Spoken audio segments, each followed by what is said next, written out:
동관계로 영상에 담으면서 나가야겠다. 못 기다리겠다. 휴지 있어요? 선생님한테 물어봐봐.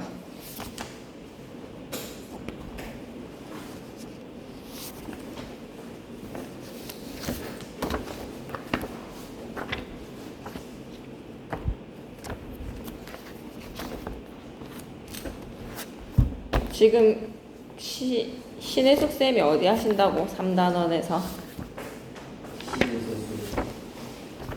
주몽신학 끝나고 국수 했고 맞죠?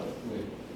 그 다음에 26페이지 펴봐봐. 이거 했는지 안 했는지. 동백꽃 김유정이 쓴 떡 일부분 동백꽃. 이거는 기다려야 돼. 할지 안 했어? 안 하고 넘어갔나? 오케이.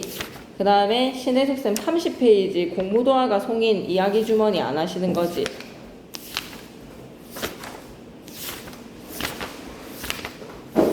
지금 시조 세수하지? 그러면 시조 세수에 이거 하고 넘어갔는지 봐봐봐. 30페이지 공무도화가 송인 저 이거 안 했으면 패스해도 되는 거지. 정신 안 챙기나 아저씨. 올 때 딱 2권 들고 와야지. 38페이지는 이런 거 읽고 가시나? 그러면 바로 시조세수 들어간 거야? 지금 하고 있지 시조세수. 하고 있어요. 오케이. 그러면 시조세수에서 많은 부분 있지? 이거 전체 수로 하는지 안 하는지 한번 봐봐. 전체 수로 하는지 아니면 이것만 하는지 쌤한테 꼭 얘기해줘야 되고, 신혜숙 쌤은 지금 진도 나가고 있는 중이니까, 그지? 저거만 했어요. 뭐? 여기 나와 있는 거. 오케이. 그러면 동혁아, 일단은 오늘은 1권 쓰자. 사과를 먹으며 지난 시간에 했으니까 영상에서 확인하시고, 오늘은 1권 책에 공산 탈춤 가겠습니다.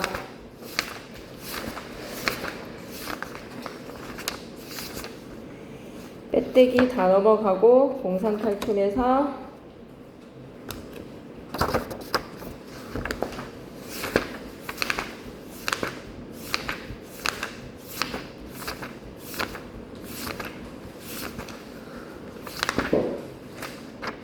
(92페이지) 이런 거 안 읽지 수업 시간에. 92, 94쪽 이런 거 읽어. 내용과 형식의 유기적 관계. 이거 했어요. 중요하니까 한번 읽고 가자. 그럼 94페이지. 자, 영상 보는 사람들 페이지 94쪽 봐. 문학의 내용과 형식 갑니다. 문학의 내용은 하고 정의를 내렸네. 문학의 내용은 주제라고 생각하면 돼. 작품 속에 구현된 인간의 삶과 관련된 여러 가지 주제의식, 인간의 삶에다가 밑줄 한번 그어주시고, 주제의식에다가 밑줄을 그어주시고, 문학의 형식적인 측면은 무엇이라고 생각하면 되냐? 표현 방식입니다. 서술 방식. 주제의식들을 표현한 문화적, 간습적으로 형성된 문학 고유의 언어 양식들이다. 문학의 내용과 형식은 분리되어 있는 것이 아니라고 강조를 하죠. 분리에다가 X 하시고요. 마치 살아있는 생명체처럼 서로 긴밀하게 연관되어 있다. 유기체라는 이야기입니다. 긴밀한 연관에다가 밑줄 한번 그어주시고, 작품 속에 녹아있기 때문에 문학작품은 내용과 형식의 유기적 결합물, 밑줄 긋자. 내용과 형식이 유기적으로 결합된 구조물에다가 밑줄. 그러므로 독자는 문학의 내용과 형식의 연관성을 고려하여 감상해야 깊고 풍부하게 문학을 수용할 수 있다. 작가 또한 자신이 전달하고자 하는 내용을 효과적으로 담아내기 위해서 적절한 언어 양식을 선택해야 제대로 된 문학작품을 창작할 수 있겠죠. 내용과 형식에 뗄래야 뗄 수 없는 유기적 관계에 주목해주세요. 문학작품을 둘러싸고 있는 다양한 맥락 중요합니다. 별표 3개. 문학작품을 둘러싸고 있는 다양한 맥락에 무엇이 있느냐? 문학작품은 내용과 형식이라는 내적 요소들의 결합체이면서 내적 요소들의 결합체 밑줄 한번 꺼주시고, 작가 맥락 번호 1, 사회문화적 맥락 번호 2, 문학사적 맥락 번호 3, 상호 텍스트적 맥락 번호 4. 이 각각의 개념을 잘 이해를 하셔야 돼. 다양한 외적 요소와도 연관되어 있다. 문학작품의 이해와 감상은 작품 내적 요소들의 결합관계를 분석하고 작품에 작용하는 다양한 맥락을 함께 고려하는 가운데 이루어져야 한다. 그 까닭은 이거 기억해야 돼. 작가가 작품을 창작을 할 때 하늘에서 그냥 뚝 떨어지는 것이 아니라 작가를 반영해 자신의 삶을 밑줄 긋자. 작가의 개인사적인 체험이나 성향, 작가가 처한 사회문화적 상황, 당대의 문학적 경향, 다른 작품과 주고받은 상호 영향 관계, 이걸 다 외우셨으면 좋겠습니다. 작가의 개인사적인 체험이나 성향하면 작가 맥락을 고려해서 작품을 감상해라. 작가가 처한 사회문화적 상황, 사회문화적 맥락을 고려해라. 당대의 문학적 경향, 문학사적 맥락을 고려해라. 다른 작품과 주고받은 상호 영향의 관계, 상호 텍스트적 맥락을 고려해라. 이 맥락들이 작용해서 작품이 창작이 된다. 따라서 그러므로 결론 도출. 독자는 문학작품을 꼼꼼히 읽으면서 작품의 의미를 도출하고 작품의 생산 시점뿐만 아니라 수용 시점에서의 다양한 맥락 고려해서 다양한 맥락이 뭐라고? 작가 맥락, 사회문화적 맥락, 문학사적 맥락, 상호 텍스트적 맥락, 문학작품을 폭넓게 감상하는 힘을 길러야 한다. 오케이. 내용과 형식에 뗄래야 뗄 수 없는 유기성, 문학의 상호 텍스트성, 그리고 맥락 고려한 작품의 감상까지 95페이지 가겠습니다. 중단한 학습 목표부터 시작할게요. 자, 중단한 학습 목표는 문학작품은 내용과 형식이 어떤 관계라고 뗄래야 뗄 수 없는 긴밀한 유기체 관계라는 거 기억하고 문학작품을 둘러싸고 있는 작가, 사회문화적, 상호 텍스트성 이런 맥락을 고려해서 감상을 해라. 인적 분야와의 관계가 납작 박수근 학법이니까 그 부분도 연관이 되겠지, 그지? 시험 범위로 다 들어갑니다. 문학이론 집계에서 한 문제 정도는 나올 수 있으니 짚고 가자. 내용과 형식에서 내용적 요소는 다시 한 번 더 밑줄만 긋고 갈게. 인간의 삶에다가 밑줄 끄시고 주제의식에다가 밑줄. 형식적인 측면은 문화 간습적으로 형성된 문학 고유의 언어 양식이다. 언어 양식에다가 밑줄. 그래서 유기적 결합이라는 거. 작품을 감상할 때 형식적 요소들이 주제의식을 구현하기 위해서 구체적으로 어떻게 기여하고 있는지를 살펴봐야겠다. 문학의 다양한 맥락 크게 별표 하나 치시고 작가의 개인사적인 체험이나 성향은 작가가 처한 사회문화적 상황은 사회문화적, 당대의 문학적 경향은 문학사적 맥락, 다른 작품과 주고받은 상호의 영향관계는 상호 텍스트적 맥락이라고 생각하시면 됩니다. 그럼 문학작품의 이해와 감상에서 문학의 내적 요소들의 결합관계, 작품에 작용하는 다양한 맥락을 고려를 해서 문학작품은 폭 깊고 넓은 감상이 이루어져야 한다. 96페이지 한번 이어가볼까? 문학의 인적 분야는 납작 박수근 학법 때문이니까 한번 보고 갈게요. 문학은 예술뿐만 아니라 다양한 인문 분야 및 사회문화적 흐름과 끊임없이 영향을 주고받으며 발전해왔다. 문학이 특히 이 말은 좀 기억해놔. 문학이란 무엇이다? 언어예술입니다. 음악, 미술, 연극, 영화, 무용 등의 다양한 예술 분야랑 밀접한 관계가 있고요. 또한 인간의 삶을 탐구하는 언어활동이라는 점에서 역사와 철학 등의 인문 분야와 관련을 맺고 있으며 인간을 둘러싼 시대적, 사회적 상황을 반영한다는 점에서 사회문화 현상 등과도 깊은 관련을 맺고 있더라. 따라서 문학작품을 더 깊이 있게 수용하고 생산하는 힘을 기르기 위해서는 인간의 다양한 삶을 반영하는 문학이 인적 분야랑 맺고 있는 관계를 이해를 해보자. 어떤 작품을 읽을까? 이 세 가지가 다 지금 시험 범위로 들어가는 거잖아. 사과를 먹으며 사과가 나를 먹는다라는 역설적인 표현을 통해서 우리 자연에서의 순환의 원리를 밝히고 있습니다. 이쪽이다. 생명의 순환 원리에다가 이쪽. 그런데 내용과 형식의 유기적 관계에 주목해야 되는 거야. 그리고 공사탈출, 어렵습니다. 조금 해야 되는 거에 무게가 있는 단원이라서 아이 양반들 어찌드소라는 대사에서 공사탈출이 양반마당에서 말뚝이라는 인물이 저항적인 인물이야. 서민의 의식을 대표하는 저항적 인물. 말뚝이에다가 동그라미 한번 쳐주시고요. 말뚝이가 하는 역할이 뭐다? 양반의 위선 밑줄, 비판에다가 밑줄. 다양한 맥락을 고려를 해서 작품을 감상을 해보고 납작 박수근 합법에서는요 하백의 합법을 제재로 삼았습니다. 이쪽이다. 박수근 하백의 합법을 제재에다가 밑줄. 이 박수근 화법이 뭐냐면 납작하게 누르는 평면한 기법이거든. 이 미술의 표현 기법이라는 것이 시의 형상화에 영향을 미친 거야. 그래서 문학과 인적 분야의 관계를 한번 생각해봐라. 박수근 화백의 화법이 뭐라고? 납작하게 누르기. 그래서 그것이 시 형성에 어떠한 영향을 미쳤는지. 자, 97페이지 한번 보시면 방금 했던 이야기들이라서 다 끄덕끄덕 할 수 있습니다. 그냥 사과를 먹으면서 사과가 나를 먹는다라는 구절이 무엇일지, 공사탈출에서 칼이니까 각각의 인물들이 어떤 익명성이 보장이 되어야 되겠지. 그 이유가 무엇인지 조선 후기 사회를 신랄하게 비판을 하는 극이라서 그렇습니다. 납작 박수근 학법에서의 화법은 납작하게 누르기. 그래서 98, 99 지난 시간에 진도 나갔으니까 100페이지까지도 다 했네요. 101페이지까지도 다 했고 102쪽도 다 해서 문제 푸시고 104 시작하자. 104. 공산탈춤. 이 소단원은 한국의 가명극의 대표적인 작품 중 하나인 봉산 탈춤을 바탕으로 다양한 맥락을 고려하여 문학 작품을 감상합시다.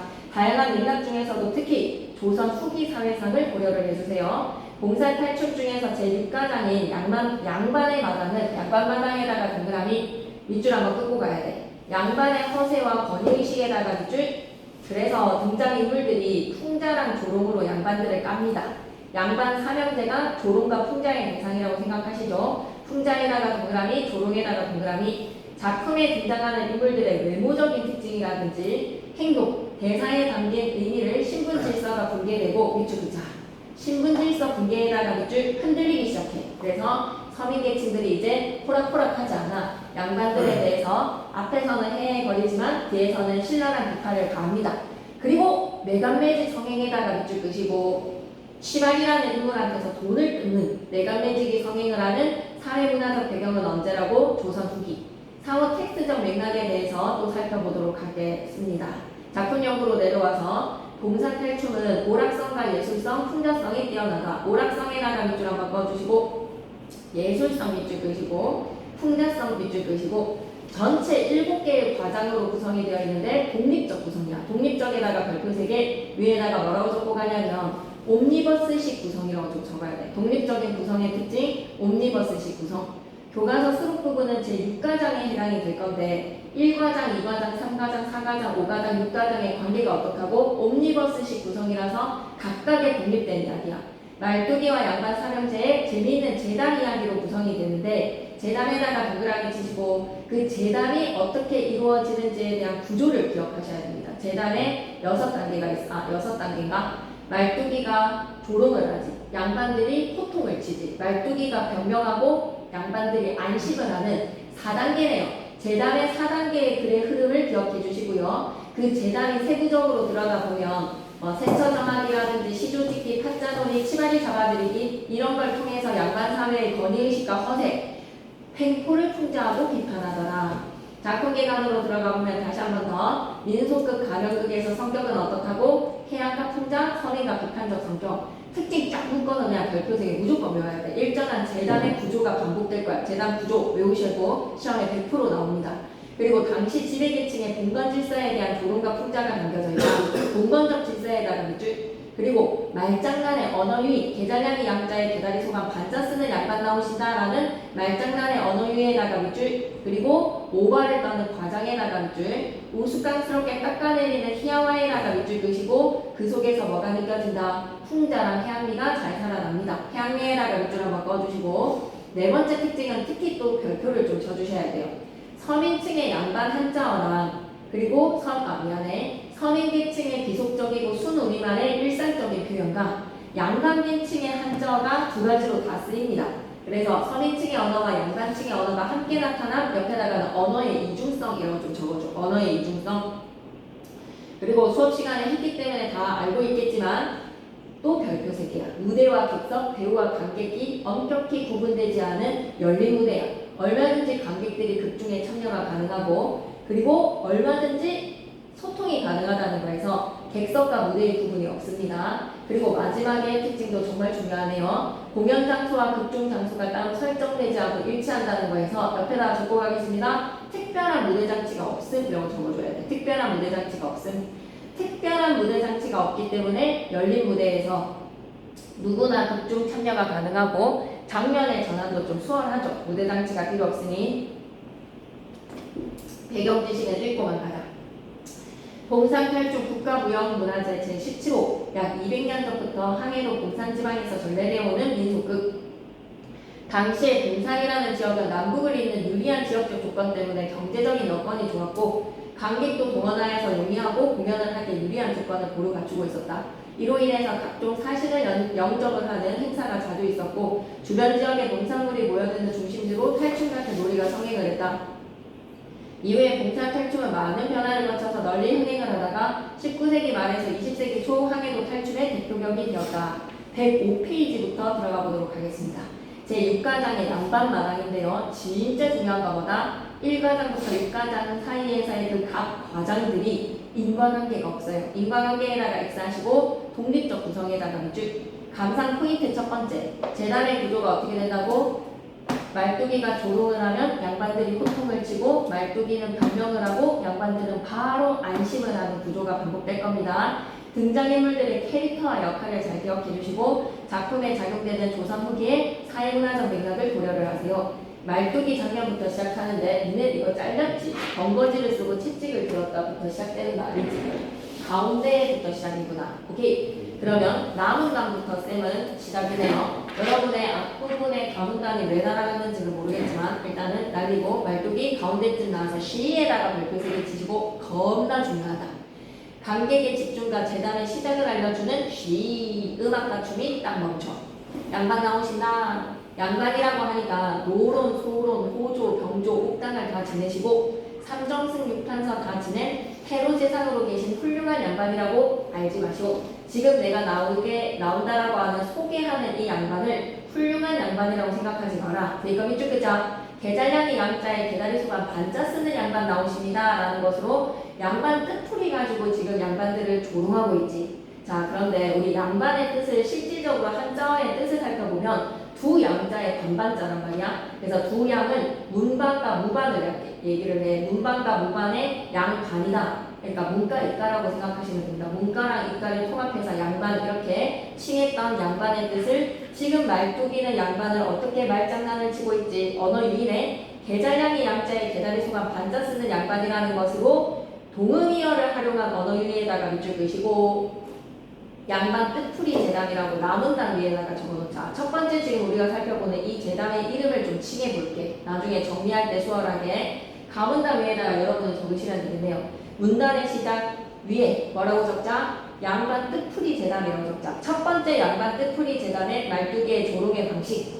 양반의 뜻을 말장난으로 개같은 양반이란다. 계잘량이 양자에 계다리 소간 반자 쓰는 개같은 양반이 나오신다라고 말뚝이가 조롱을 했어. 그러면 양반들이 가만히 있겠니? 야 이놈아 뭐야? 라고 호통을 칩니다. 호통에다가 밑줄. 그러자 말뚝이가 이 양반들 어찌 듣는지 모르겠어. 어찌 듣는지 모르겠어에다가 밑줄 끄시고 변명이라고 적자. 노론, 소론, 호조, 병조, 옥당 다 지내시고 삼정승의 육탄서까지 다 지내고 태로재상으로 계신 이생원내 사명제군이 나오신다고 그리하였소. 변명을 하면 양반들이 에이고 이 말뚝이 새끼 누구를 속이려고 들어? 라는 것으로 말뚝이의 속내를 깨뚫어 보는 것이 아니라 바로 안심을 해버려. 양반들의 안심의 밑줄 한번 꺼주시고 그만큼 말뚝이의 변명 한마디에 바로 안심을 하는 양반들의 모습은 어리석음이 부각됩니다. 어리석음 부각에다가 밑줄 바로 안심하죠. 이생원이라네. 국거리 장난으로 모두 춤을 추는데요. 춤에다가 별표 하나 치시고 갈등의 일시적 해소의 기능을 기억해야 돼. 춤을 통해서 갈등이 완전히 해소된다라고 하면 틀렸어. 이 재단에서의 일시적인 갈등의 해소일 뿐이야. 그 다음 재단에서 또 갈등할 거니까 일시적 해소에다가 밑줄 춤을 통해서 흥겨운 분위기를 형성하면 재단이 마무리가 됩니다. 재단이 마무리에다가 밑줄 끄시고 위에다가 뭐라고 적고 가자. 흥겨운 분위기. 그렇게 장면의 전환이 되더라. 도령은 때때로 형들의 면상을 치면서 논다. 도령에다가 동그라미 치시고 정신적 결함이라고 좀 적어줘. 애가 좀 모지레이다 그지? 도령이 때때로 형들의 면상을 치면서 노는 모습 이런 걸 통해서 지적 수준이 좀 떨어지는 애라는 거를 눈치를 채셔야 되겠네. 그리고 이 양반들이 다 신체적으로 결함을 가지고 있습니다. 언청이거든요. 입이 이렇게 인중이 살이 채워지지 않은 언청이들 장애를 앓고 있는 신체적 결함에다가 도령은 또 정신적으로 결함이 있구나. 끝까지 그런 행동을 하는 도령의 모습을 통해서 역시 양반이라는 것이 권위 있고 훌륭한 인품을 가진 사람들이 아닌 모지레이들이다 라는 것으로 첫 번째 양반 뜻풀이 재담 끝. 두 번째 재담으로 가자. 쉬. 말뚝이가 또 관객들을 집중시키면서 재담의 시작을 알립니다. 반주가 딱 끝이고 여보 구경하시는 양반들 말씀 좀 들어보시오. 별표 3개. 여보 구경하시는 양반들 말씀 좀 들어보시오 라고 하면 구경하는 관객들한테 말을 걸면서 참여를 시킨다는 것에 밑줄 그자 무대와 객석의 구분이 없음 관객이 그게 참여가 가능하다는 거야. 그래서 뭘 하라고 하냐면 조선시대는 유교사회잖아. 지금 우리가 선생님 앞에서 맞담배를 필 수 있겠습니까? 선생님 앞에서 막 짠을 치면서 서로 마주보면서 술을 마실 수 있나? 이런 걸 통해서 우리는 뭐를 할 수가 있다? 양반들의 권위를 무시하기 위해서 말뚝이가 양반들 앞에서 줄담배를 피라고 권해. 관객들한테 말이야. 관객들은 일반 서민들일 텐데 말이야. 짤짤한 곤방 때 서민들의 담뱃대로 담배를 피지 마시고 연죽전에 담배 가게로 가서 돈이 없으면 내게 기별이라도 해라. 빌려줄 건가 봐, 그지? 돈이 없으면 내게 기별이라도 하여서 엄청 고급진 긴 담배를 피라는 겁니다. 양칠간죽에 자문죽을 한 발 가옥씩 되는 것을 사다가 육목각지, 희자죽, 오동수복, 연변죽을 사다가 이리저리 맞추어 가지고 쭉 걸어놓고 줄담배를 피라는 것은 양반 앞에서 맞담배를 피라는 것으로 양반의 건의를 무시하겠다는 거야. 재령나무에 낚싯줄 걸어놓듯이 낚시 걸듯 에다가 밑줄 한번 꺼주시고 낚시를 걸어놓듯 에다가 밑줄 걸어놓고 잡수시오. 양반이 나오는데 담배를 양껏 피우라는 말인즉슨 밑줄 긋자. 담배를 양껏 피우라에다가 밑줄, 양반을 조롱에다가 밑줄. 그러면 이 제담 이름을 뭐라고 붙일래? 담배제담이라고 붙이자 우리. 그러면 남은 단입니까 여러분? 담배제담이라고 적으시고요. 첫 번째 제담은 양반 뜻풀이 제담. 좀 구분을 해야지. 양반 뜻풀이 제담, 계잘량이 양자에 계달의 소반 쓰는 양반. 그리고 두 번째 담배제담에서는 말뚝이가 양반들 앞에서 서민들이, 관객들이 줄담배를 피울 것을 권유를 했어.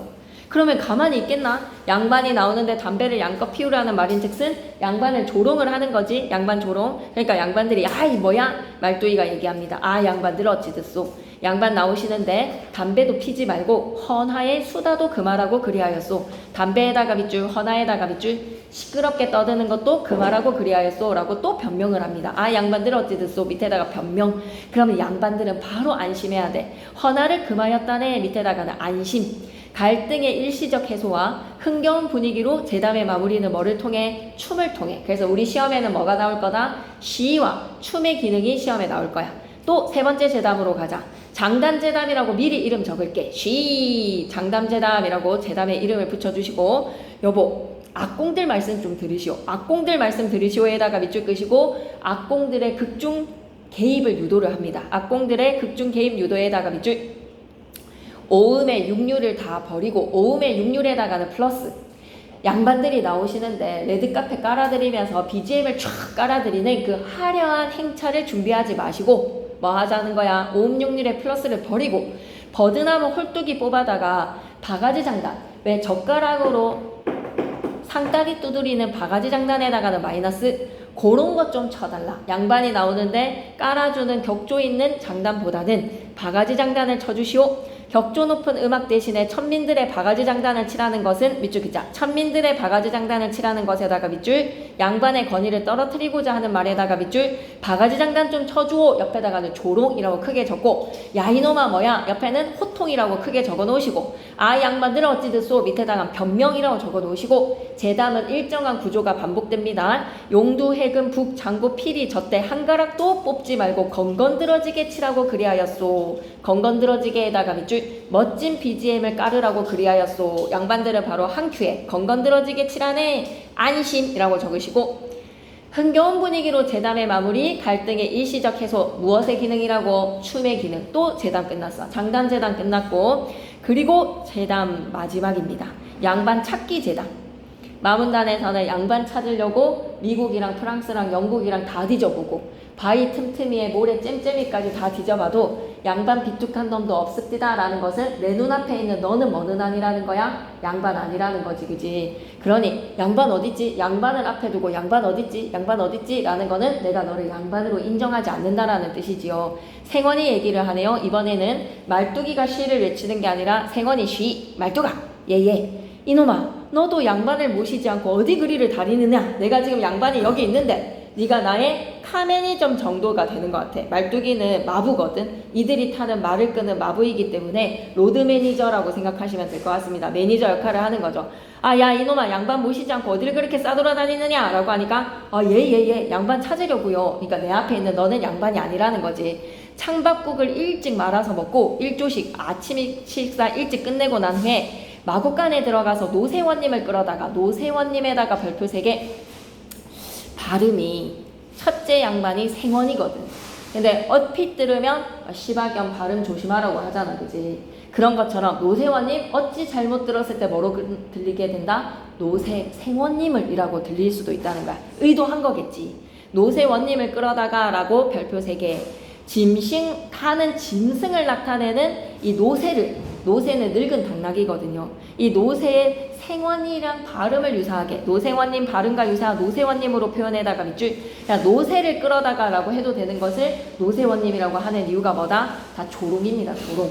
내가 너를 끌어다가 이런 걸로 기분 나쁘게 하는 거지 조롱이지. 등에 솔지를 살살해서 말뚝이님 내가 타고 말뚝이님 내가 타고에다가 밑줄 생원은 노새에다가 말뚝이 자기 자신한테 님을 붙였다는 것으로 자신을 높임에다가 밑줄 조롱의 의도인 거야. 자, 어디로 갔다? 서양의 영미부터 시작해서 영국, 미국, 법덕의 프랑스랑 독일, 동양의 삼국을 무릎매주 밟듯이 거침없이 짓밟으면서 막 싸돌아 다녔다는 거야. 뭐의 목적으로? 양반을 모시려고. 그러니까 내 앞에 있는 너는 양반은 아니라는 거야. 무릎매주 밟듯이 밟아서 동쪽은 여울이고 서쪽은 구월이라. 동여울 서구월 남들이 북향산 방박곡고 면면촌촌 바위 틈틈이 모래 찜찜이 참나무 결결이까지 밑줄 그자 방방곡곡에다가 밑줄 면면촌촌에다가 밑줄 바위 틈틈이에다가 밑줄 모래 찜찜이에다가 밑줄 참나무 결결이에다가 밑줄 다 찾아다녔다는 거지. 열거에다가 밑줄 끄시고 과정에다가 밑줄 이런 익살과 해악으로 넓은 범위에서 영국, 미국, 프랑스 이런 거 다 싸돌아 다니다가 어디까지 뒤졌다는 거야? 면면촌촌 바위 틈틈이 모래 잼잼이까지 다 뒤졌다는 것이니 점점 범위 크기가 작아진다. 참나무 결결이까지 다 뒤져도 샌님 비뚝한 놈도 없습디다 에다가 밑줄 긋고 샌님, 노생원님 비슷한 놈도 없습디다 라는 것은 야씨 진짜 미남? 야 너도 미남 모셔야지 라는 거에서 미남 어딨어요? 미남 찾으려고 돌아다녔는데 샌님 비뚝한 놈도 없습디다 라는 거에서 콧구멍이라도 잘생긴 사람도 못 봤습니다. 뭐 이런 말로 받아들이셔도 되겠습니다. 그러니까 내 눈앞에 있는 너는 절대 양반이 아니다. 양반이 비슷한 놈도 나도 못 찾았다라는 거는 너는 양반이 비슷하지도 않다라는 거잖아. 그래서 양반 찾기 제답에 내 눈앞에 있는 너는 양반이 아니다 라는 걸로 무시하고 뒤에 부분이 생략됐어. 중략 부분에 호통을 치면 아 내가 양반이야 막 이렇게 호통을 쳤겠지 그지. 그리고 또다시 마지막 제답이 좀 됐으면 좋겠는데 세처다. 스위트룸을 잡아야지 라고 하는데 스위트룸 대신에 마곡간 잡아놨습니다. 그러면 너네의 숙소가 마곡간이라는 말인즉슨 양반들은 지금 개돼지의 취급을 받는 거지. 그래서 생원이 이렇게 야단을 쳐. 야 이놈아 양반을 모시고 나왔으면 세처를 정해야지. 숙소 잡아야지. 세처에다가 밑줄 어디를 그렇게 쏘달아다니느냐. 세처 대담입니다. 그러니 말뚝이가 하는 행동 B 부분이 시험에 나오거든요. B에다가 별표 3개 채찍을 가지고 원을 그리면서 한 바퀴를 돈다는 것은 특별한 무대장치가 필요 있다 없다? 없어. 특별한 무대장치 필요 없음 이라고 좀 적어봐봐. B 부분에 채찍을 가지고 원을 그리면서 한 바퀴를 돌면서 특별한 무대장치 필요 없음. 그래서 바로 즉흥해서 무대장치에 필요 없어요. 그냥 즉흥으로 숙소를 얘기를 해요. 근데 이 숙소에 대한 묘사를 가만히 들여다보면 마구간이야. 개돼지가 자는 마구간이야. 이마만큼의 털을 잡고요. 참나무 말뚝을 갖다가 드문드문 꽂고 깃을 푸근푸근히 두고 문을 하늘로 낸 새처럼 말이지. 한마디로 삼형제를 가축 취급하는 거죠. 밑줄 긋자. 삼형제를 가축 취급에다가 밑줄 이렇게 가축으로 취급당하는 양반들이 가만히 있을까? 우리 숙소가 마구간이라는 말에 야 이놈아 뭐야? 라고 호통치면 아 양반들 어찌 듣소? 라고 또 변명하죠. 엄청 훌륭한 스위트룸 유학자의 유생들의 격에 맞는 양반들의 격에 맞는 스위트룸을 묘사를 해. 자자오향의 털을 잡고 난간 팔자로 오령각과 입구자로 집을 짓되 호박 주초에 산호 기둥의 빛이 연목의 금파돌이 입구자로 풀어서 짓고 쳐다보니 천판자요 내려다보니 잔판방이라 하문석에 칫다 펴고 부벽설을 바라보니까 동쪽에 붙은 왜 유리에다가 우리 되게 비싼 그림 같은 거 많이 놔두잖아 그지. 도자기 같은 것도 모셔놓는 것처럼 유학자들이 마음속에 새겨야 되는 글귀가 새겨져 있는 글씨들이 걸려져 있어. 담방영정 무슨 뜻이니? 욕심 없이 마음이 깨끗하고 고요해라. 이렇게 못 살잖아 양반들. 근데 그런 글씨들은 또 붙여놓는 거야. 서편으로 바라보니까 백인당중 유태화, 남편으로 바라보니까 인이예지, 북편을 바라보니까 효제충신 이런 글귀들은 또 적어놨어.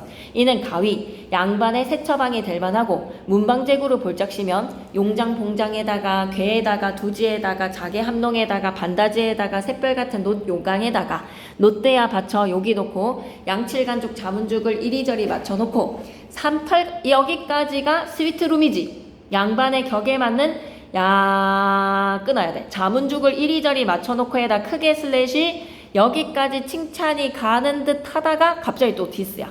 삼털 같은 칼담배에다가 마이너스 저 평양 동푸른 선창 돼지 똥물에다가 마이너스 축여놨다. 앞에까지는 잘 나가는 플러스에 갑자기 돼지 똥물에다가 담배를 축여놨다라는 것으로 또 한 번 조롱을 해. 변명하다가 한 번 더 조롱, 변형의 형태입니다. 제담의 변형의 형태를 기억해 주세요. 제담의 변형의 형태는 뭐다? 조롱을 하다가 아니지. 변명을 막 열심히 해. 좋은 말을 막 꿀물 같은 말을 막 하다가 갑자기 디스 한 번 더 조롱. 삼털 같은 칼담배를 똥물에다가 죽여놨다. 야 이놈아 뭐야? 아 양반들 어찌 됐소. 새털 같은 담배에다가 플러스 표시. 꿀물에다가 죽여놨소. 꿀물에다가 플러스. 그러니 양반들이 꿀물에다가 죽여놨다네. 국거리 장단에 맞춰서 일제히 춤을 춥니다. 춤 밑에다 뭐라고? 갈등의 일시적 해소지. 한참 추다가 춤과 음악이 끝나면 이 구절 되게 중요해. 새 처방으로 들어가는 척한다에다가 밑줄 쭉 끄시고 특별한 무대 장치가 없으니까 새처가 그냥 꾸며져 있지 않아. 새처로 들어가는 척 하는 거야. 그러면서 새처 안에 앉는다. 여기까지 새처 소재. 새처를 소재로 한 제담이 다 마무리가 됐어. 그럼 제담은 첫 번째 양반 뜻풀이 제담. 계절량의 양자에 계다리 소반 반자 쓰는 담배 제담. 양반 앞에서 담배를 피워라. 그리고 세 번째는 뭐다? 바가지 장단을 쳐라. 장단 제담이었죠. 네 번째는 뭐지? 양반 같은 양반은 없던데 프랑스까지 모래 잼잼이까지 다 뒤졌는데 라는 점강법 기억하시고 그리고 마지막으로 뭐다? 세처 제담까지 5개의 제담을 기억하셔야 됩니다. 5개의 제담의 구조가 똑같네. 조롱하면 호통치고 변명하면 안심하고 제담의 시작과 끝은 뭐라고? 시와 춤이라는 걸 기억해. 자 이제부터는 말뚝이가 빠져. 말뚝이가 빠지면서 있잖아. 말뚝이는 간간히 대사를 하고 생원이랑 그리고 양반, 서방 지네들끼리의 대화에 양반들끼리의 대화에 지네가 지네들 스스로 무덤을 파. 그러니까 가만히 있으면 반이라도 가는데 지네들끼리 양반의 학식을 자랑을 하는 것으로 무식이 폭로가 돼. 우리가 본시 양반인지라 양반답게 놀자라는 그들의 대화를 통해서 무식함의 탈로가 납니다. 생원이 시위를 하네요. 시위에다가 동그라미 여복의 동생 허세를 부리는 거지. 우리가 본시 양반 아닌가. 이런데 가만히 있자니 가깝도 하니 우리 시조 한 수씩 불러보세. 시조 한 수씩에다가 밑줄 끄시고 양반의 위엄다운 모습으로 허세를 부리기 위해서 시조를 불러보겠대. 형님 그거 좋은 말씀입니다. 시조를 읊어봅니다. 밤나마 늙었으니 다시는 젊지는 못하지. 수준 봐라. 정말 유치하지. 늙은 것에 대해서 탄식하는 다시는 젊지를 못한다. 이런 말 누가 못해? 하하하하하. 지네들끼리 만족합니다. 그만큼 무식하다는 거지. 그러니 양반 시조 다음에 말뚝이가 자청을 하는데 말뚝이가 자청에다가 밑줄 무슨 의도일까? 니네들의 그 수준 낮은 시조 짓기 우리 서민계층들의 약간의 민속요랑 다를 바가 없구나. 민요랑 다를 바가 없다. 니네의 수준이 그렇게 높지 않다라는 것으로 말뚝이가 치고 들어오는 거야.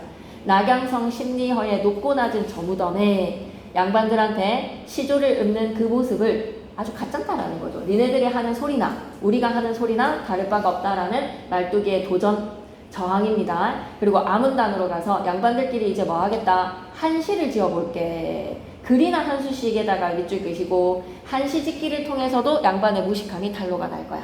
그런데 춘향전에서 한시 짓기 어떠한 형식이었는지 기억나? 끝글자에 라인 맞춰야 되잖아. 가군을 맞춰야 되잖아. 운자야 운자 그게. 그럼 형님이 먼저 지어보시오. 그러면 동생이 운자를 내게 되게 어려운 운자를 냈지. 산자랑 영자래. 그럼 매산자가 될 수도 있고 고개 영자가 될 수도 있는데 그걸 문맥에 맞춰서 시를 지어야 되잖아. 그런데 생어는 그냥 지가 아는 산들의 종류를 나열하고 있어. 고성산, 황명산, 황악산, 그리고 고개는 축풍령 이런 것처럼 고개의 이름 고유명사들을 나열할 뿐입니다. 그거 어렵다. 여보게 동생 대고 안 되고 내가 부를 터이니 들어보게. 영시조로에다가 별표 3개 밑에다가 허세라고 좀 적어줘. 위험을 부리려고 하지만 허세밖에 안 되는 거야.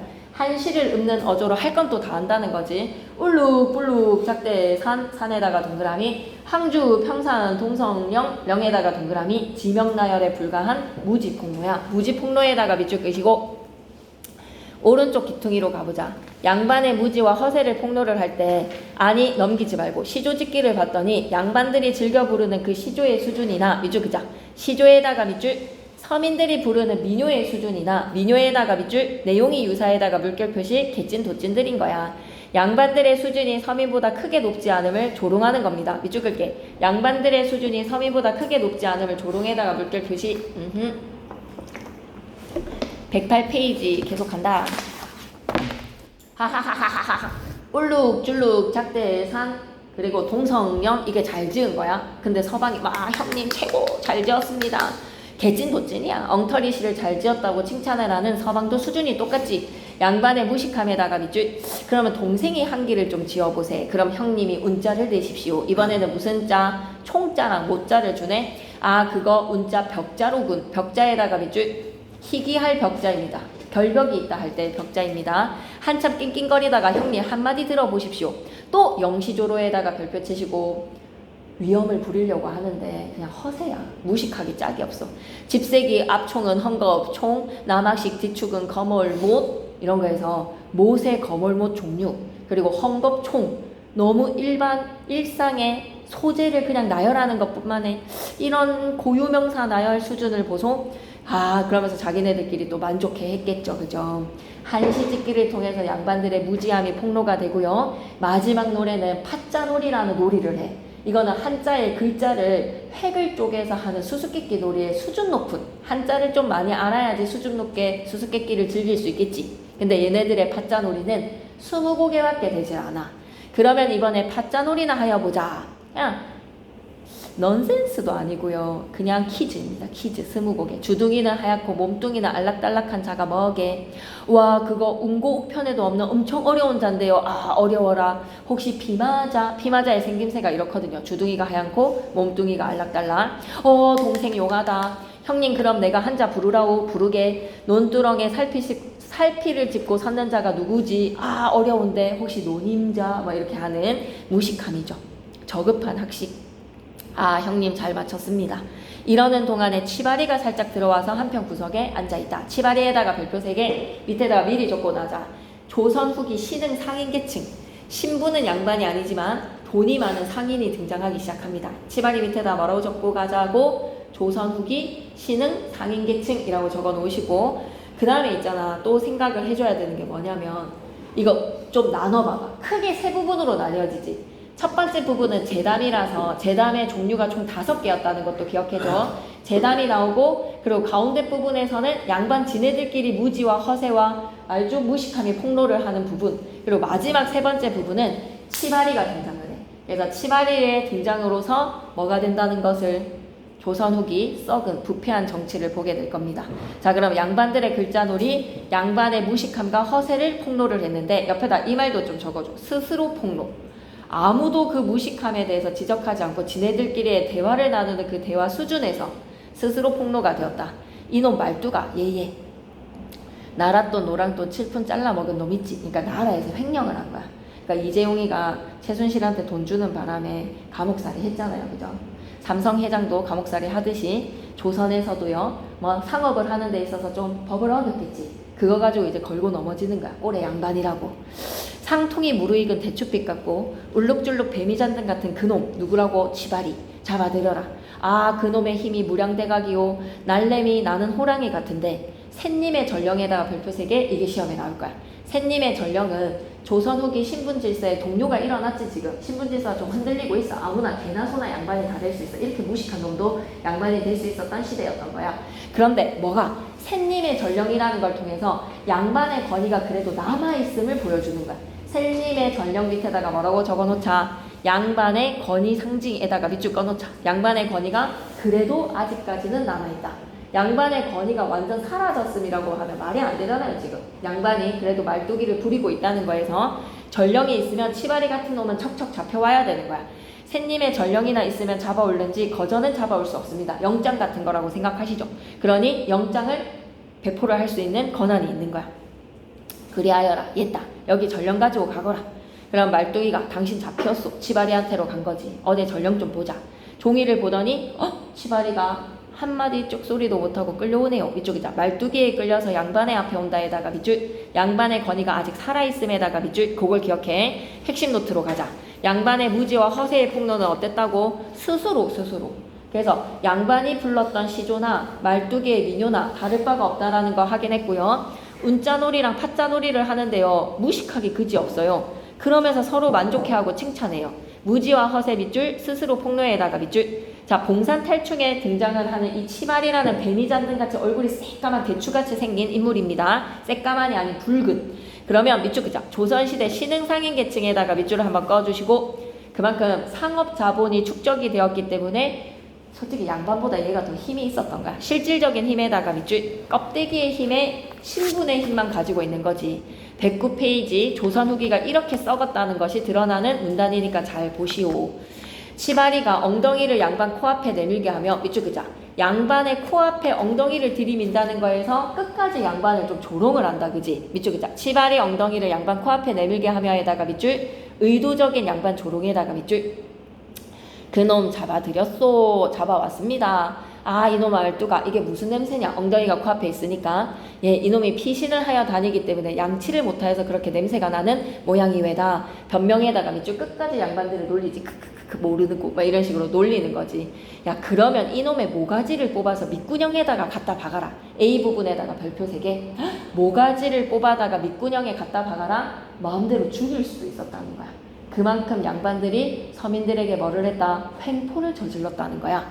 그래서 이놈의 모가지를 뽑아서 밑구녕에 갖다 박아라. 별표 3개 치셨으면 옆에다 적고 가겠습니다. 양반들의 횡포라고 적자. 양반들의 횡포. 자, 그러니까 말뚝이가 마지막에 하는 대사 있지. 나한테는 카문단인데 니네한테는 차문단이겠구나. 차문단에다가 별표 3개. 이거 엄청 중요해. 그래서 밑에다가 뭐라고 적자? 사회문화적 맥락이라고 적으시고요. 차문단 밑에다가 적고 가겠습니다. 시험에 100% 출제는 사회문화적 맥락, 조선 후기 부패상이라고 적자. 사회문화적 맥락으로 접근해서 조선 후기 부패상. 그게 뭐냐? 이재용이한테 최순실이가 돈을 뜯는 거랑 비슷한 상황입니다. 아, 새님 말씀 좀 들으시오. 제일 핵심되는 멘트네요. 시대가 금전이면 그만인데 에다가 밑줄 쭉 끄시고 돈이면 다 되는 세상이다. 이걸 우리는 뭐라고 하지? 숭배한다. 금을 배금주의라고 합니다. 금을 숭배하는 시대 뭐라고? 배금주의라고 합니다. 배금주의. 시대 상황은 뭐다? 물질 만능주의. 적고 가겠습니다. 시대가 금전이면 그만인데 물질 만능주의 그리고 배금주의. 아, 하필 이놈의 모가지를 뽑아서 밑구녕에 갖다 박아? 죽여서 뭐 할래? 라는 이야기야. 이놈, 이 파리새끼 같은 놈을 갖다 죽여서 무엇 하겠습니까? 돈이나 뜯어냅시다. 돈이나 몇백 냥을 내라고 하여서 밑에다가 부패사항이라고 적어야 돼. 부정부패야. 정치가 경제랑 유착을 해서 경제로부터 돈을 뜯어내는 정치인들을 볼 수 있죠. 돈이나 몇백 냥 내라고 하여서 우리끼리 논아 쓰도록 하면 새님도 좋고 나도 돈량이나 벌어서 쓰지 않겠습니까? 일석이조에다가 밑줄. 한마디로 치발이 벌주기보다는 우리가 돈 뜯어내자. 그러니 새님은 못 본 척 하시고 가만히 계시면 내 다 알아서 잘 처리하고 갈 것이니 그리 알고 계시오. 국거리 장단에 맞추어서 일제히 어울려서 한바탕 춤을 추다가 전원이 퇴장을 합니다. 그래서 말뚝이의 대사를 통해서 우리는 뭘 할 수 있다? 조선 후기의 부정부패가 장난이 아니었구나. 배금주의, 물질만능주의, 돈이면 다 되는 세상이었구나 라는 걸 기억하시면서 치마리 잡아들이기와 인물들의 퇴장, 양반들의 비리와 행포를 풍자를 하고 인물들이 퇴장을 했다. 핵심 노트로 한번 가봐봐. 엄청 중요해. 별표 3개. 작품에 반영된 창작 당시의 사회상을 들여다보면 시대가 금전이면 그만인데 황금 만능주의에다가 밑줄 금을 숭배하자. 배금주의. 아, 못 본 척하고 가만히 계시면 내 다 잘 처리하고 갈 것이니 부정부패에다가 밑줄. 그리고 1과장부터 6과장은 다 무슨 형식이라고? 옴니버스식 구성이라고 얘기했지. 옴니버스에다가 밑줄. 옴니버스 구성이랑 하나의 주제를 중심으로 몇 개의 독립된 짧은 이야기를 늘어놓은 한 편의 작품으로 만드는 방식. 봉산탈춤은 7개의 과장이 독립적인 옴니버스식 구성이 되겠습니다. 7개씩의 옴니버스식 구성. 괜찮습니까? 네. 7과장까지 있습니다. 밑에 지식 플러스는 안 보셔도 될 것 같고요. 그래서 꼭 기억해야 돼. 열린 무대이기 때문에 관객과 객석에 구분이 없고 특별한 무대 장치가 없고 이것만 보자. 민속 가면극의 특징에다 크게 별표. 지식 플러스에서 민속 가면극의 특징 크게 별표. 인과에다가 X, 독립적에다가 밑줄. 명칭으로 뭐라 부른다고? 옴니버스식 구성이야. 시간은 극중 시간과 공연의 현장의 시간이 구별되지 않는 실시간이야. 공간은 극중 장소가의 필요에 따라 공연의 장소들 일치를 하고 얼마든지 관객의 참여가 가능하고 무대 장치 필요 없고 무대와 객석은 구분이 없이 열려져 있어. 110페이지로 바로 이어갈게. 이 작품의 등장인물의 말과 행동을 바탕으로 그들의 성격과 역할을 파악해보자. 근데 시험 날짜가 아직 안 나왔다는 거 29일부터 치기 시작하는 거야. 29, 30, 1일, 2. 그래서 아직 2주가 남았기 때문에 그걸 안 하는 거야. 29일부터 치기 시작하는 거지. 29, 30, 1일, 2일. 30일부터야? 29일. 아직 남아서 안 얘기하시나 보다. 오케이. 이 작품의 특징, 등장인물들의 말과 행동을 바탕으로 그들의 성격과 역할을 파악해보자. 중요합니다. 말뚝이를 서민의 대표라고 하거든요. 풍자의 주체에다가 밑줄 한번 꺼주시고, 그래서 말뚝이에다가 돼지꼬리 뿅 꼭 적고 가야 되는 말이 있어. 표리부동, 사자성어. 말뚝이랑 관련된 사자성어 정확히 적고 가야 돼. 겉과 속이 다르다. 표명과 리. 두 법칙이 첫 음절에서는 적용이 되지만 두 번째 음절에서는 적용 안 돼도 되니까 리라고 적자. 표리부동. 그리고 면종복배형 인간이라고 얘기해. 앞에서는 종처럼 대복자 사용해서 뒤에서는 뭐처럼 배신의 칼날을 간다는 거지. 면종복배, 표리부동. 풍자의 주체로 양반 계층에 대한 서민들의 비판의식을 대변을 하는 인물입니다. 서민들의 비판의식 대변에다가 밑줄. 천민인 마부이지만 양반의 권위에 굴하지 않고 계잘량의 양자에 계달의 소반 반자 노세원님 바로 언어유의로 날려버리지. 언어유의에다가 밑줄. 조롱해버리지. 조롱에다가 밑줄. 무능과 허세를 폭로에다가 밑줄. 조롱을 하고 난 후에 말뚝이가 변명을 하면 그거에 대해서 바로 안심을 하잖아. 그런 것들이 말뚝이에 뭐라고 생각하면 된다?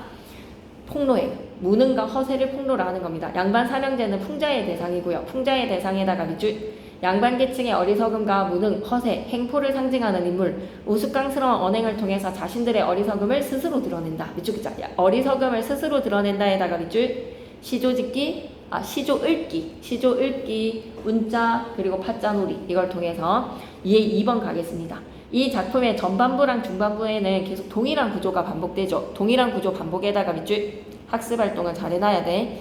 보기의 항목 가운데 해당하는 것을 빈칸에 넣어라. 말뚝이가 조롱하고 변명하고 호통치는 것이 시의 기능을 봐. 관객의 집중, 새로운 사건의 시작, 음악과 춤을 멈추게 하는 거야. 시 밑에다가 적어놓자. 음악과 춤을 멈춤이라고 적자. 음악과 춤을 멈춤. 시가 해주는 역할이 음악과 춤을 멈추는 겁니다. 음악과 춤을 멈춤. 양반이 위험을 떨면 조롱을 하고 호통치면 변명하고 화해를 한다. 그 화해는 춤으로. 하나의 재담이 마무리되고 신명나는 분위기, 갈등의 일시적 해소였습니다. 적고 싶으면 적어도 돼. 갈등의 일시적 해소. 그리고 목표 3번 진짜 중요하다. 사회문화적 맥락에다가 밑줄. 시대가 금전이면 그만인다에다가 별표. 이놈 죽여서 뭐 하겠습니까? 돈이나 몇백냥 내라고 하고 우리끼리 논아 쓰고 샌님 좋고 나도 좋고 돈량이나 벌어서 쓰지 않겠소. 예시 답안으로 가면 돈으로 모든 것을 해결할 수 있다고 생각하는 물질만능주의. 밑줄 긋자. 물질만능주의에다가 밑줄. 돈을 받고 문제를 처리하는 등 양반층의 부정부패가 심했다. 양반층의 부정부패에다가 밑줄. 목표 4번 갑니다. 이 작품의 말뚝이와 보기의 방자를 상호 텍스적 맥락으로 비교를 하면 말뚝이에다가 동그라미, 방자에다가 동그라미 두 개 묶어서 뭐라고 하자? 풍자의 주체야. 풍자의 주체. 풍자를 하는 역할이 얘네들이고 대상은 누구야? 양반들이 되는 거야. 되게 중요해. 얘 방자야. 얘 저 건너 농리 숲속에 울긋불긋 오락가락한 거 저거 뭐냐? 이몽룡이가 향단이를 보고 반한 거죠. 향단이의 치마를 보고 울룩불룩하다라고 하는 것 같아. 아니 무얼 보고 그렇게 말씀하시오. 내 이놈 너 이리 가까이 와서 내 부채발로 보아라. 부채발이요. 도련님 부채발은 말고 미륵님 발로 보아도 안 보이는데요. 이런 것들이 약간 조롱을 하는 거지. 도련님 부채발에다가 밑줄, 미륵님 발에다가 밑줄. 이도령을 조롱을 하는 거야. 여자한테 관심인데 이도령을 조롱을 하는 거야. 내 이놈 자세히 보아라. 금매 자시는 말고 축시에 보아도 안 보인다.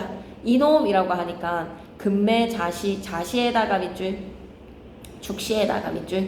저기 올라갔다가 내려왔다. 도련님 인제 봤더니 그게 다른 게 아니라 병든 솔개입니다. 솔개 깃이 다듬니라고 두 날개를 척 벌리고 움쑥불쑥한 거를 보고 그러십니까? 내 이놈 내가 병든 솔개미를 못 알아보겠는가? 똑똑히 봐라. 저기 예쁜 여자애 있잖아 라는 거를 자기 입으로 예쁜 여자애 있다는 거는 좀 뭐랄까 추태잖아. 그러니까 방자한테 계속 이렇게 유도를 하는 거지. 111페이지 가자. 중요하다. 말뚝이랑 방자는 어떤 인간상이라고? 밑줄 긋자. 양반을 모시는 피지배층에다가 밑줄. 근데 좀 저항적인 애들이야. 양반을 모시는 피지배층에다가 밑줄. 겉으로는 양반한테 복종하는 척하지만 은근히 양반을 까는 희야화에다가 밑줄, 조롱에다가 밑줄. 이런 걸 우리는 뭐라고? 방자형 인물이라고 하는데 아까 사자성어 적어줬지. 표리부동형 인간, 면종복배형 인간. 이걸 좀 기억했으면 좋겠어. 방자형 인물은 윗대가리한테 좀 저항을 하는 인물이라고 생각하시면 됩니다. 적용 5번. 다음은 황중한의 만평의 말과목이야. 이를 참고해서 풍자하고 싶은 대상을 찾아서 만평을 그리는 거는 생략을 할게. 만평이 풍자야. 선생님의 감상 배달입니다. 띠링띠링. 봉산 탈춤은 황해도 봉산 지방에서 전래하여서 오는 민속극입니다. 그 중에 제6가장인 양반마당에서는 양반의 위선과 건의의식을 풍자해서 조롱을 하죠. 밑줄 그자. 양반의 위선에다가 밑줄, 건의의식에다가 밑줄, 풍자 조롱에다가 동그라미. 사회문화적 맥락을 고려를 해서 지배층을 바라보는 피지배층의 비판적 인식을 이해를 한다면 언어유희와 희화화에 담긴 의도를 파악하는 데 도움이 될 것입니다. 또한 민중에 사용하는 고유어라든지 비속어라든지 방언은 물론이고 양반 취향의 한문투의 표현이라든지 밑줄 그자 한문투 표현에다가 밑줄 끄시고 그러니까 꼭 기억해. 서민의 비속적인 표현이랑 양반의 한문투가 같이 쓰이고 있는 언어의 이중성을 기억했으면 좋겠어. 알았지? 넘어갈게. 112페이지. 자, 112페이지 봉산탈춤의 개간을 들여다봤을 때 민속극 가변극입니다. 해악과 풍자, 서민과 비판적, 양반의 허세와 건의의식에 대한 풍자와 조롱이다. 건의의식. 일정한 재단 구조가 반복되니 그 재단 구조를 외워야 돼. 뭐라고? 다시 한 번 더. 조롱하면 호통하고 변명하면 안심한다 라고 생각하시고 지배층에 대한 조롱과 풍자가 주 내용이죠.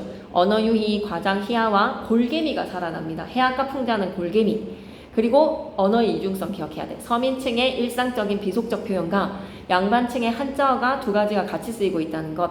무대와 객석, 배우와 관객이 구분이 되어 있지 않고 공연 장소와 극중 장소가 따로 설정되지 않고 일치를 하더라. 인물이 등장을 하죠. 말뚝이와 양반 삼형제가 등장. 말뚝이가 재담을 합니다. 조롱하고 비하. 양반들의 글자놀이는 무식하기 그지없고 시발이 잡아들이기를 통해서 조선 후기 부패상을 바라보고 인물들이 퇴장하며 마무리가 된다. 인물들의 특징. 말뚝이는 서민들의 비판의식을 대변한다. 이거 꼭 기억해야 돼. 서민들의 비판의식 대변. 사자성어 기억하자. 표리부동, 면종복배. 구밀복검도 있어. 입에 꿀을 바르고 배에는 칼을 감춘다. 구밀복검. 양반을 조롱하고 희화화하고 그들의 무능과 허세를 폭로하고 풍자하는 방자형 인물. 양반 삼형제는 생원, 서방, 도령인데 다 신체적인 결함도 안고 있고 도령은 좀 어땠어? 애가 정신적으로 좀 모지레이였지. 양반 계층의 어리석음과 무능, 허세, 횡포를 상징적으로 드러낸다. 취별이는 돈이 많은 상인 계층, 조선 후기 신흥 상인 계층이라고 기억해. 양반의 위험에 대해 말뚝이가 조롱을 하고 양반들이 호통을 치면 말뚝이는 변명을 하고 바로 안심을 한다는 게 포인트였지. 시대가 금전이면 그만이다 라는 것은 배금주의, 물질 만능주의. 돈이나 몇백냥 내라고 하자라고 하면 부정부패가 심했음. 자, 그러면 일단은 납작납작 박수근까지 나갈 것 같으니까 다음 시간에 해서 여러분이 올 것 같거든요. 책 2권을 꼭 다 챙겨 오셔야 됩니다. 시조세수를 좀 할게요. 시조세수 맛만 좀 봐놓읍시다. 시조세수 하고 산유화 하나 정도는 더 하실 것 같거든요. 산유화에도 워낙 또 중요한 작품이 있어서 이생주장전까지는 못 가실 것 같아요. 그러면 일단은 46페이지 시험과 관련된 이야기들을 쌤한테 업데이트를 해주시면 반영해서 대비해 주겠습니다. 46페이지 이 소단원에 실린 시조세수는 각각 나라에 대한 근심과 충정, 자연과 버타여서 살아가는 즐거움, 임을 기다리는 간절한 마음, 이렇게 3가지 주제거든요. 이 3개 시조는 이제 고려가 망했어. 그래서 이성계 일파가 득세하는 속에 고립무원이다, 나 어디로 가야 되지? 라는 근심과 충정에 방황하는 마음, 그리고 윤선도에 만응하면 흥이 만땅입니다. 자연과 버타면서 살아가는 즐거움, 그리고 니미오마 학원은 여러분이 쌤이랑 나비효과에서도 좀 보지 않았나 라는 생각이 드네요. 임을 기다리는 간절한 마음. 그래서 시조들이 가지고 있는 공통점이 뭐다? 3장의 형식이죠. 초장, 중장, 종장. 그런데 사설시조가 중장이 두 구 이상 길어지잖아. 그리고 시조가 가지고 있는 음보율의 특징은 한 장이 4번씩 끊어읽어져. 3부에다가 밑줄, 그리고 3행이라고 되어 있는 3장이죠. 초장, 중장, 종장이라는 3장. 정형적인 틀에 맞게 담아낸 작품이다. 정형적 틀에다가 밑줄 끄시고 밑에다 뭐라고 적을 거야? 정형시. 시조는 우리나라 고유의 정형시입니다. 시조는 한국 문학의 전통 양식 가운데 가장 오랫동안 많은 사람들에 의해서 향유가 되고 다수의 작품이 현존하는 대표적인 서정 갈래이다. 제시된 작품들은 시조의 다채로운 내용 및 형식상의 면모를 주요하게 보여준다는 점을 고려를 해서 감상을 해봅시다. 작품 소개로 들어갈까요? 백설이 잦아든 골짜기, 고려 말의 시대 상황을 자연물에 빗대어서 우국충정을 노래한 작품이다. 자연물에다가 동그라미 치시고 우국충정에다가 밑줄. 그리고 잔들고 혼자 앉아 이거 먼 산을 바라보며 만흥은 있잖아. 사실 육수로 이루어져 있어. 근데 여기에 삼수 하나만 딱 가져왔으니 나머지 5개를 봐야 되지 않나라는 좀 찝찝함도 들기도 하거든. 보기박스로도 좀 연결시킬 수 있고 선지로도 줄 수 있기 때문에 그래서 무라일체의 정서를 드러내. 밑줄 그자. 자연과 하나가 되어 사는 즐거움에다가 밑줄. 특히 삼수가 무라일체야. 님이 오마 학원을에서는 님을 기다리는 화자의 솔직하고 간절한 마음을 해학적으로 노래를 합니다. 그래서 이세계 시조 그리고 윤선도의 시조, 사설시조 하나 살펴볼게요. 작품 개간에 오늘은 이거 3개 다 할 수 있겠다. 백설이 잦아진 골짜기 시조 평시조고요. 비유적에다가 밑줄 끄시고 백설이 잦아든 골짜기에다가 빗대어 표현을 하고 있어. 우의적에다가 밑줄 상징적이지. 고려가 저물어 가는데 구름의 이성계 일파가 득세를 하고 있어. 기울어가는 고려에다가 밑줄 조선이 건국이 되는 상황 속에 우국충정의 감정입니다. 당시의 시대 상황을 자연물에 빗대어서 비유적으로 표현을 하네. 시대 상황에다가 밑줄 자연물에 빗대어에다가 밑줄 상징적 소재에다가 동그라미 백설이 잦아든 골짜기 그리고 구름 우국지사를 기다리는 마음이야. 우국지사에다가 밑줄 끄시고 그래서 잔들고 혼자 앉아서 먼 산을 바라본다. 완전 자연친화의 무라일체야.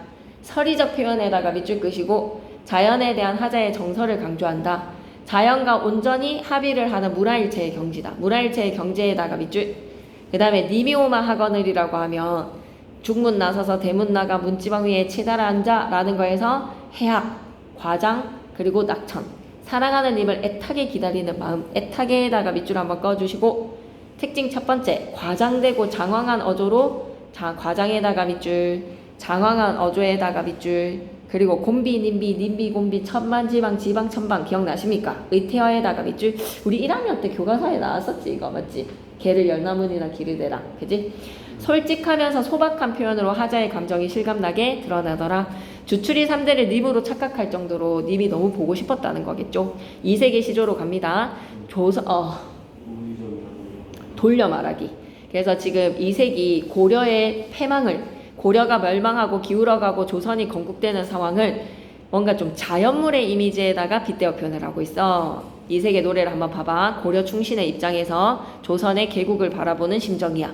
백설이 잦아든 골에다가 가로로 묶으시고 이 골짜기가 이제 한반도겠죠. 백설이 잦아들었다라고 하면 사라졌으니까 고려의 유신들이 사라진 거야.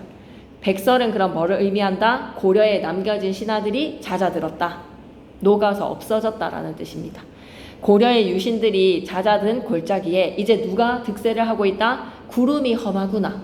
구름이 사납구나. 그럼 이럴 때 구름은 뭐라고 생각해야 돼? 신흥 세력, 이성계 일파라고 적자. 구름 위에다가는 이성계 일파.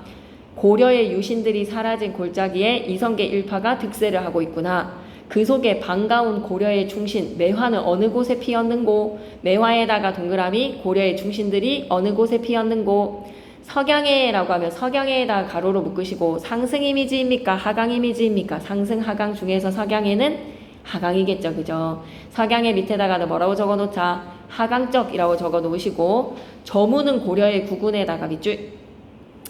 역시 시조의 정형성은 종장의 척구는 3글자로 고정이 되어 있잖아. 그러니까 석양해라고 글자수 고정이야.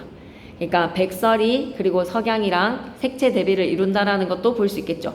석양의 하강적 이미지도 하나 적어주시죠. 하강적인 석양에 고려가 패망하는 가운데 홀로 서 있어서 갈꽃몰라 하노라. 갈꽃몰라 하노라에다가 밑줄 한번 꺼주시고 그래서 사자성어로 물어보면 뭐라고 대답하자? 고립무원 진태양난. 감상 포인트도 한번 봐줘. 서정갈래의 특질인 식적 하자의 정서 이해하자. 시조의 형식적 특성과 운율을 이해하자. 그 다음에 나작품 갑니다. 정말 중요해요. 잔을 들고 혼자 앉아서 먼 산을 바라봤어. 먼매에다가 하트 표시. 차은우보다도 더 좋은, 카리나보다도 더 좋은 대상이라고 생각해줘. 잔을 들고 혼자 앉아서 이제 먼 산을 바라보니 먼매에다가 하트 표시 하셨죠. 그리던 님이 온다 한들 반가움이 이리하랴. 이리하랴 밑에다가는 서리. 비교지. 그러면 님이 더 좋다는 거야? 산이 더 좋다는 거야? 여기에서의 그리던 님은 카리나라고 생각해. 이제 카리나보다도 산이 더 좋다는 거야. 아무리 그리워하던 카리나가 온다 한들 반가움이 이 정도가 되겠어? 라는 거는 산에 대한 반가움이 더 크다는 거니까. 그래서 카리나보다 산이 더 좋다. 말씀도 웃음도 아녀도에다가 밑줄 끄시고 주어는 카리나라고 생각하시면 안 됩니다. 말하지 않고 웃지 않는 대상은 누구? 산을 의인화시킨 거지. 내가 말하지 않고 웃지 않아도 못내 좋아하노라. 말하지 않아도 알아요. 사자성어로 바꾸면 뭐다? 이심전심에다가 밑줄. 말하지 않아도 알아요. 괜찮죠? 계속 이어가도록 하겠습니다. 다해서 님이 오마 하건을 님이 온다고 기별을 넣었어. 그래서 내가 님을 마중을 나가야 돼. 저녁밥을 일찍 지어 먹고 설레는 마음으로 중문 나서서 대문 나가서 문지방 위에 치달아 앉아 이수로 가액을 한다. 이마에 손을 얹고 오는가 가는가 건너산을 바라봤더니 거머 희뜩한 게 서 있어. 거머 희뜩에다가 동그라미 치시고 임으로 착각이라고 임으로 판단이라고 적자. 임으로 판단. 거머 희뜩한 게 님이라고 판단을 한 거지. 님으로 판단. 그 거머 희뜩한 게 서 있어서 저것이 님이로다. 님이로다에다가 밑줄 끄시고 님으로 판단을 한 거지. 자, 지금부터 행동묘사 들어갑니다. 가로를 열어주세요. 보선부터 가로 여셔서 보선버섯 품에 품고 신버서서 손에 쥐고 사음보 연속체로 묘사를 하는 거야. 버선은 벗어서 품에 품고 신은 벗어서 손에 쥐고 의태어 나열입니다. 곤비 님비 천방 지방 지방 천방 진대 마른데 가리지 않고 우당탄탄 건너가서 정옛말을 하려고 곁눈으로 흘겨 봤더니 보니까지 가로 닫으시고 여기까지가 뭐라고? 행동묘사야. 작년에 7월 4일 날에 가까웠긴 이 주추리 3대 있지. 주추리 3대에다 가로로 묶으시고 밑에다가 필기해줘. 임으로 착각. 주추리 3대가 살뜨리도 날 속였어. 살뜨리도에다가 밑줄 끄시고 반어법이야. 잘도 날 속였구나. 잘도라고 칭찬을 하는 거에서 you did a good job이라고 칭찬을 진짜 하고 싶어서 그러는 거야. 네가 한 행동에 대한 살뜨리도의 평가는 속마음과 반대되는 반어법인 거야. 반어법. 살뜨리도 날 속였구나. 모처럼 역시 종장의 척구는 세 글자로 공정이죠. 모처럼 밤이기에 망정이지 행여 낮이었다면 남들한테 웃음거리 될 뻔했네. 민망한 거죠. 이런 걸 우리는 겸연쩍다라고 하잖아. 그래서 에이 낮이기에 망정이지 밤이었다면 미안해 반대네. 밤이기에 망정이지 낮이었다면 남들한테 웃을거리 될 뻔했어. 헤헤. 이런 거에서 겸연쩍어 하는 좀 성격이 둥글둥글해 아니면 굉장히 좀 까칠한 성격이야. 둥글둥글한 낙천적이죠. 좀 낙관적이죠. 그죠? 괜찮아 라는 거에서 주추리 3대한테 화를 막 내고 막 이렇게 할 수도 있잖아. 주추리 3대로 착각한 거에 대해서 아씨 막 이렇게 할 수도 있잖아. 근데 행여 밤이 기억이 망정이지 낮이었다면 나 웃음거리 될 뻔했어 라고 장난스럽게 말을 하는 모습이 이 글의 하자가 어떤 정서를 지니고 있다. 해학적이구나 라고 생각할 수 있는 거야. 자, 그러면 시조가 가지고 있는 형식적인 특징 갑니다. 초장, 중장, 종장의 3장의 구조죠. 옆에 핵심 노트에 밑줄 끄고 갈게요. 3장 구조에다가 밑줄. 이거 안 지키면 시조 아니다 라는 규칙이 있어. 두 번째에다가 별표. 종장의 척구는 무조건 세 글자로 고정이야. 그리고 한 장이 4번씩 끈을 읽어줘야 돼. 그리고 차이점은 평시조는 가장 오리지널 사이즈지. 3장 6구 45자의 정형성의 종장의 척구는 세 글자로 고정. 그리고 나에서는 연시조지. 이런 평시조가 2개 이상이라고 생각하면 돼. 그리고 다는 사설시조이기 때문에 중장이 2구 이상 길어지는 거야. 중장을 길게 해다가 밑줄. 그래서 가에서는 매화, 우국지사에다가 밑줄 끄시고 나에서는 먼매, 밑줄 그자. 그리던 님보다 좋은 에다가 밑줄. 이게 핵심이야. 이제 카리나보다 더 좋은 거야. 비교법. 그리던 님보다 좋은. 주추리 3대는 뭐야? 님으로 착각에다가 밑줄. 얼마나 보고 싶으면 주추리 3대를 님으로 착각을 했을까? 화자의 절실한 마음에도 밑줄 한번 꺼주시고 학습활동은 다음 시간에 할게요. 그러면 10분 남았는데 문제 좀 푸시고 다음 시간에 학습활동을 해야지 약간 복습이 될 것 같거든.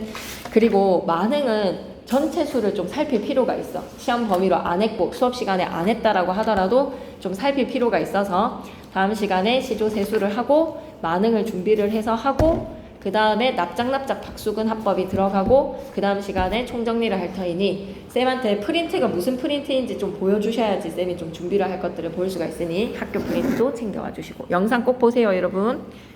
오케이.